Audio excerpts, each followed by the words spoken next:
Salut les amis, c'est William, bienvenue au sein de cette nouvelle vidéo. Dans celle-ci, vous l'aurez vu dans le titre juste en bas, Martin Luther King, le nouvel orateur qu'on va analyser dans cette vidéo. Si vous n'avez pas vu les précédentes vidéos, je vous invite à aller voir sur la playlist les meilleurs orateurs. On a vu Steve Jobs, on a vu l'orateur Churchill, on a vu Gandhi, on en a vu plein d'autres, on a vu Obama, etc. Dans cette vidéo-ci, j'aimerais m'attaquer à un super personnage et à quelqu'un de très emblématique, Martin Luther King. Alors je vais introduire cette vidéo en vous expliquant un petit peu sa vie et peut-être des choses que vous ne connaissiez pas, et ensuite vous donner ses meilleures qualités en tant qu'orateur et vous montrer un petit peu qui était le personnage avec de très fortes convictions et une très forte persévérance, que ce soit dans ses propos ou dans ses projets. Martin Luther King, il est né en 1929 et dès l'âge de 15 ans, il reçoit son premier et il remporte son premier concours d'éloquence. Donc on se rend compte que c'était quelqu'un qui était assez prédestiné à faire de l'éloquence et de la parole son arme la plus puissante. Et ce qui est vraiment intéressant, ce qui est pas forcément marrant, mais le côté paradoxal de ce qui s'est passé, c'est qu'il remporte son concours d'éloquence à l'âge de 15 ans et il est obligé de faire les 130 km de retour jusqu'à chez lui debout dans un bus. Parce qu'à l'époque, eh bien, pour ceux qui ne resitueraient pas le contexte, c'était l'époque de la ségrégation raciale aux États-Unis, donc les Noirs n'étaient encore pas considérés comme des êtres humains à part entière, ils avaient encore des droits qui étaient vraiment très spéciaux et ils avaient peu de droits par rapport aux personnes blanches.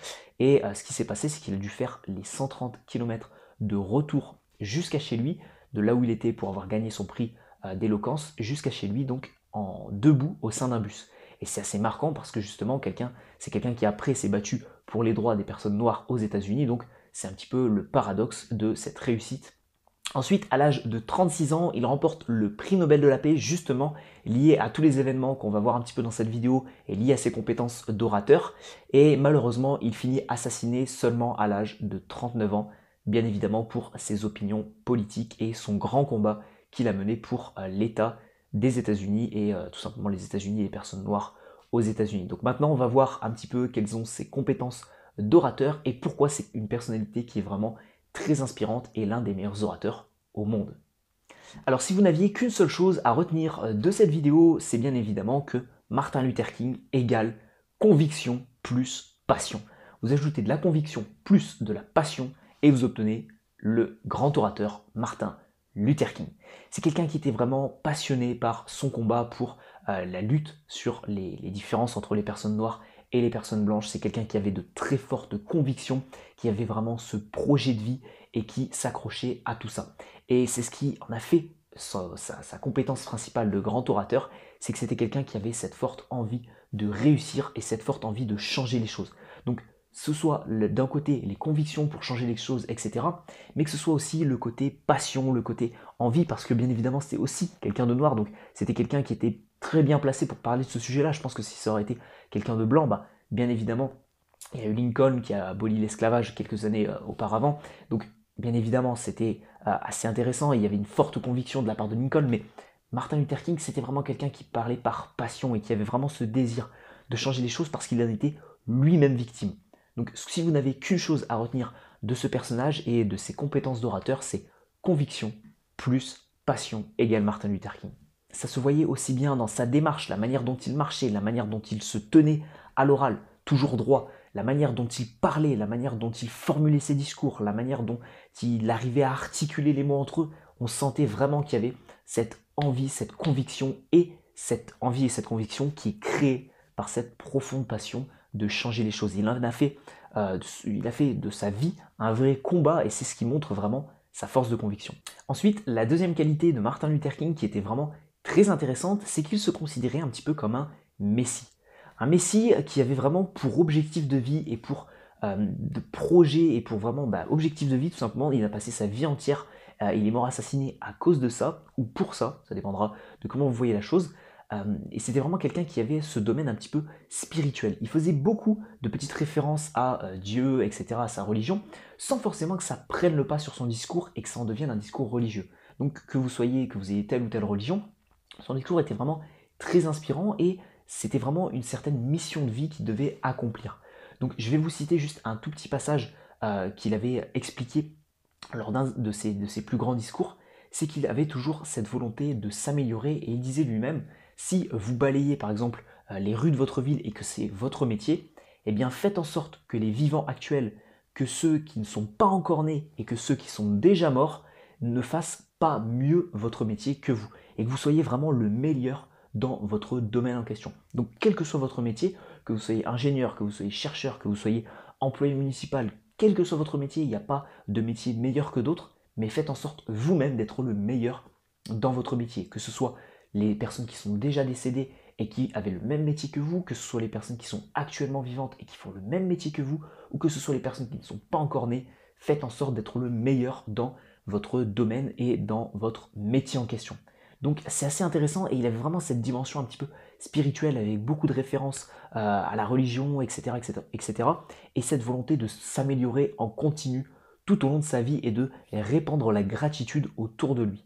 Donc c'est un petit peu une forme de messie, de prophète qui voulait changer les choses et c'est l'une de ses qualités qui montrait également sa conviction et c'est ce qui faisait sa grande force d'orateur. Maintenant j'aimerais qu'on voit en détail son discours I Have a Dream.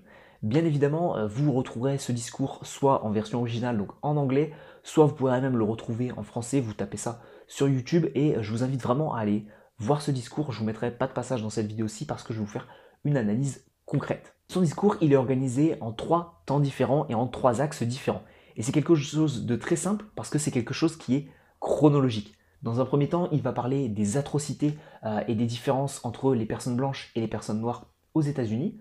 Ensuite, ce qu'il va faire, c'est qu'il va tout simplement dire les raisons de sa présence, de son discours, pourquoi il est là, pourquoi il est le leader de ce mouvement, et il va expliquer un petit peu les raisons de tout ça. Donc d'un côté, il fait un constat, ensuite il explique sa crédibilité et pourquoi il fait tout ça, et ensuite il finit sur une vision d'avenir. Et c'est là où justement il emploie sa fameuse punchline « I have a dream ». Donc il a vraiment ce côté, il s'est passé ça dans le passé et il se passe encore ça. Maintenant, où on en est, le constat et pourquoi je suis ici en train de vous parler, et ensuite une vision d'avenir. Donc c'est quelque chose qui est très simple, quelque chose qui est chronologique, quelque chose qui est facile à comprendre, mais quelque chose qui est extrêmement puissant parce qu'en termes d'argumentation, eh bien il n'y a pas mieux. Vous faites un constat, vous expliquez votre crédibilité et pourquoi vous en êtes là, et ensuite vous faites une proposition d'avenir. Ça permet par exemple de mettre de son côté toutes les personnes qui se demanderaient mais pourquoi il y a tout ce mouvement autour des lois entre les inégalités entre les blancs et les noirs aux États-Unis. Eh bien, il justifie tout ça par justement le problème qu'il n'y ait pas de loi, qu'il n'y ait pas d'égalité entre toutes ces personnes-là. Donc, grâce à son constat, il justifie le mouvement qu'il a créé et pourquoi il est leader, et ensuite il finit sur une vision d'avenir. C'est un discours très bien construit.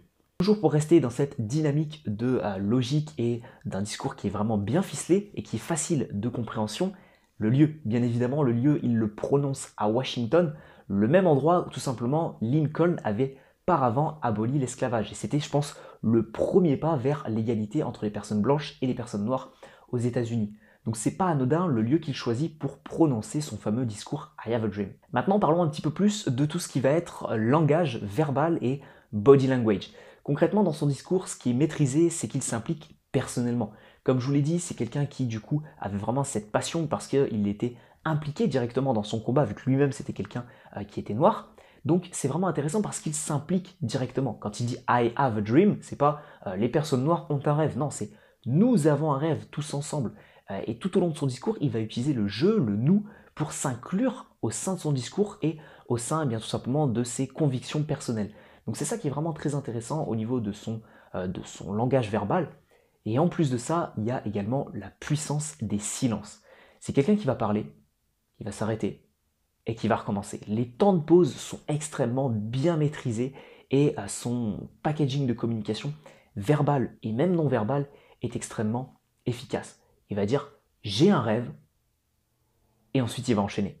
Et donc vraiment cette petite phrase va être ensuite enchaînée par un temps de silence qui va permettre à tout le monde de bien la mémoriser et on verra ensuite par la suite on verra par la suite tout simplement qu'il est également un grand fan de tout ce qui est figure de style. Et justement, c'est pour ça qu'il répète plusieurs fois I have a dream. Mais dans tous les cas, son packaging de communication, que ce soit l'implication de lui-même au sein de son discours et également le fait qu'il utilise des temps de pause très maîtrisés, fait qu'il est un très bon orateur et justement fait que son discours est rentré dans les annales de l'histoire. Et en plus de ça, ce qui est vraiment très intéressant, c'est son côté un tout petit peu rythmé au sein de son discours, que ce soit par les temps de pause, mais aussi par une certaine éloquence qui se rapproche beaucoup de la musique. C'était, il me semble, sa femme ou peut-être sa fille qui faisait de la musique, c'était sa femme, il me semble, qui était dans l'univers et le monde de la musique. Et c'est quelque chose de très intéressant parce que son I Have a Dream ressemble un petit peu à une chanson. Et d'ailleurs, ça a été repris derrière par Barack Obama avec son discours et sa punchline Yes We Can. Et ça sonne un petit peu comme une certaine mélodie, comme une certaine musique. Et c'est ça qui est très intéressant parce qu'au final, il y a des temps de pause maîtrisés, il y a des bonnes punchlines et c'est quelque chose qui sonne un petit peu comme une musique. Donc c'est quelque chose qui se mémorise assez facilement. On a beaucoup plus de facilité à mémoriser quelque chose de rythmé et à mémoriser les paroles d'une chanson plutôt qu'à mémoriser un discours politique, etc. Donc c'est ça qui est vraiment intéressant, c'est un petit peu ce côté musical qu'il peut mettre dans dans son discours et se rapprocher justement d'une chanson. Et enfin, la troisième chose que vous devez comprendre sur son discours I Have a Dream, c'est une anecdote qui m'a d'ailleurs surpris, c'est que tout simplement I Have a Dream, ce n'était pas quelque chose qui était écrit au sein de ses notes. Et vous remarquerez très facilement, si vous regardez son discours, la première fois qu'il le dit, en fait, il avait prévu de le dire, et ensuite il l'avait supprimé de ses notes parce que il y avait un conseiller ou sa femme même qui lui avait dit ne le mets pas, ça fait un petit peu trop. Et tout simplement, ce qu'il a fait, c'est qu'il ne l'a pas mis sur ses notes. Et vous regarderez au moment où il le dit que tout simplement il se détache de ses notes, il regarde le public, il regarde les personnes droit dans les yeux et il prononce I have a dream. Donc c'est vraiment très intéressant et je pense que ça peut nous inspirer beaucoup sur notre communication ou nos prises de parole. C'est vraiment cette dimension de se détacher de ses notes, de faire les choses un petit peu plus par feeling, par improvisation, même si ce n'est pas la totalité de votre discours que vous allez improviser, mais le fait de temps en temps peut-être faire plus place aux émotions, aux sentiments et de se détacher vraiment de ses notes pour capter vraiment les sentiments du public. Et je pense que ça a été super bien réussi et c'est vraiment le moment où il a regardé les personnes dans les yeux et il a parlé avec le cœur par passion en disant « Ok, j'ai un rêve, nous avons un rêve, notre objectif c'est ça » et c'est là à ce moment-là qu'il délivre sa vision du futur. Et je pense que c'est extrêmement impactant et c'est extrêmement puissant et que vous savez que pour convaincre quelqu'un, l'arme la plus puissante, c'est bien évidemment de toucher les émotions de cette personne-là. Donc ça a été super bien fait par son discours qui a été un tout petit peu improvisé, même s'il l'avait prévu, puis supprimé, ça a été quand même un petit peu improvisé au dernier moment. Donc maintenant que vous avez compris l'analyse complète de son discours I Have a Dream en 3 différents points, j'aimerais vous donner sa dernière qualité d'orateur. C'est tout simplement que c'était un amoureux des figures de style. Il en utilisait beaucoup, j'en ai noté plein juste ici, je vais vous les donner. La première, c'est l'anaphore. Il utilise beaucoup l'anaphore avec sa petite punchline I have a dream. Et ça a été repris extrêmement bien par Barack Obama quelques années par la suite, enfin quelques dizaines d'années par la suite. C'est tout simplement qu'il le répète, il le martèle tout au long de son discours. Une anaphore, c'est quoi pour les personnes qui ne sauraient pas? C'est tout simplement le fait de répéter un mot en début de phrase et de dire par exemple I have a dream, j'ai un rêve. Et ensuite, il continue sa phrase. Et ensuite, il redit j'ai un rêve. Et ensuite, il continue la suite de sa phrase, etc. Donc, si vous voulez marteler un discours et que vous voulez essayer de convaincre les personnes, eh bien peut-être utiliser l'anaphore, ce qui est une très bonne figure de style pour faire en sorte de bien faire comprendre votre message. Une autre figure de style qu'il utilisait, c'était les métaphores. Les métaphores, vous savez, c'est le fait de vouloir dire quelque chose, mais de le tourner un tout petit peu et d'en créer une sorte d'image. Donc ça, c'est une technique très puissante parce que ça permet aux personnes de comprendre peut-être plus facilement quelque chose d'assez complexe. Donc les métaphores, une bonne figure de style à employer dans vos discours. L'autre chose, eh bien, c'était bien évidemment le contraste avec l'utilisation d'opposition. C'est quelque chose qu'on avait déjà vu chez Churchill et c'est quelque chose qui s'applique très facilement lorsqu'il y a des conflits. Avec Churchill, c'était au niveau de la Seconde Guerre mondiale, le sang, la guerre, etc. Et il opposait ça tout simplement avec la paix dans le monde, etc. etc. Chez Martin Luther King, c'est exactement le même principe. Il oppose au début de son discours tout ce qui est violence ou tout ce qui est par exemple les problèmes au niveau des lois entre les blancs et les noirs et il finit par une opposition clairement à ça avec une vision de paix, avec une vision où les personnes seraient égales entre elles, etc. Donc c'est vraiment une grande opposition au niveau de son discours et ça se retrouve à travers de petites phrases qu'il peut dire au sein de son discours. Alors pour faire des oppositions, eh bien ce que lui utilise, c'est tout simplement des conjonctions de coordination. Mais, or, ou, alors, etc., etc. Donc vous allez pouvoir utiliser ces petites conjonctions de coordination. Lui, ses deux préférés, c'était mais et or. Et tout simplement, voilà, vous dites, il y a des violences qui sont faites aux personnes noires aux États-Unis. Or, et ensuite vous dites votre message de paix, de liberté, etc. etc. C'est très puissant, ça permet vraiment de mettre deux choses qui sont totalement opposées et de les réunir et de montrer justement le conflit. Et ensuite, la dernière figure de style et les dernières figures de style qu'il utilisait, c'était les accumulations.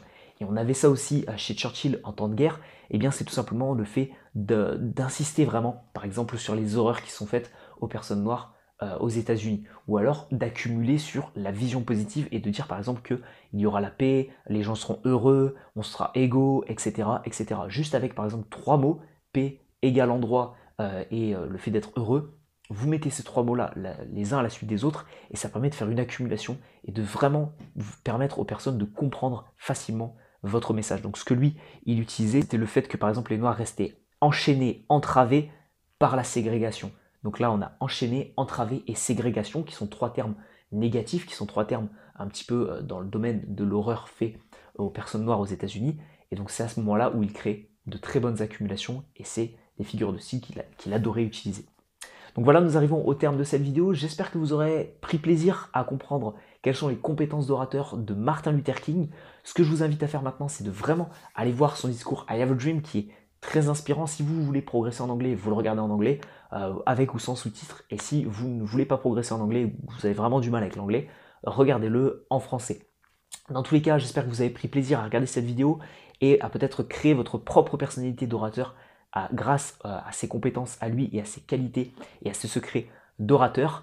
Si vous deviez encore une fois retenir qu'une seule chose, c'est le fait d'avoir un discours qui est passionnant, d'être passionné et d'avoir une très forte conviction dans son discours.